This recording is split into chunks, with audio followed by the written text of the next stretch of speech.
Exodus 2. Now a man from the house of Levi went and took as his wife a Levite woman. The woman conceived and bore a son, and when she saw that he was a fine child, she hid him 3 months. When she could hide him no longer, she took for him a basket made of bulrushes, and daubed it with bitumen and pitch. She put the child in it, and placed it among the reeds by the river bank. And his sister stood at a distance to know what would be done to him. Now the daughter of Pharaoh came down to bathe at the river, while her young women walked beside the river. She saw the basket among the reeds, and sent her servant woman, and she took it. When she opened it, she saw the child, and behold, the baby was crying. She took pity on him, and said, "This is one of the Hebrews' children." Then his sister said to Pharaoh's daughter, "Shall I go and call you a nurse from the Hebrew women to nurse the child for you?" And Pharaoh's daughter said to her, "Go."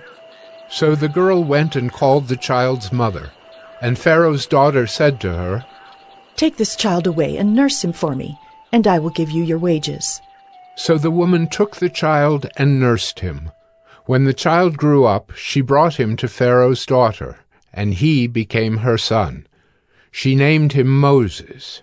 "Because," she said, "I drew him out of the water." One day, when Moses had grown up, he went out to his people and looked on their burdens. And he saw an Egyptian beating a Hebrew, one of his people.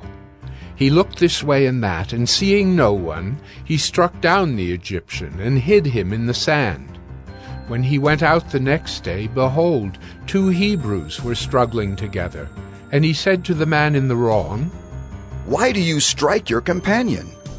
He answered, "Who made you a prince and a judge over us?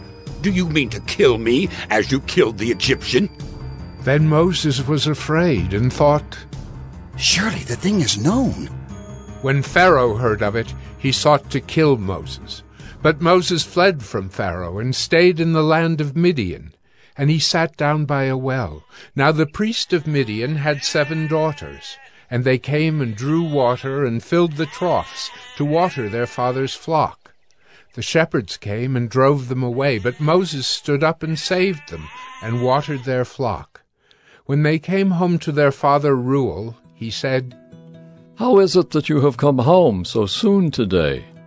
They said, "An Egyptian delivered us out of the hand of the shepherds, and even drew water for us, and watered the flock." He said to his daughters, "Then where is he? Why have you left the man? Call him, that he may eat bread." And Moses was content to dwell with the man, and he gave Moses his daughter Zipporah. She gave birth to a son, and he called his name Gershom, for he said, "I have been a sojourner in a foreign land." During those many days the king of Egypt died, and the people of Israel groaned because of their slavery and cried out for help. Their cry for rescue from slavery came up to God, and God heard their groaning, and God remembered his covenant with Abraham, with Isaac, and with Jacob. God saw the people of Israel, and God knew.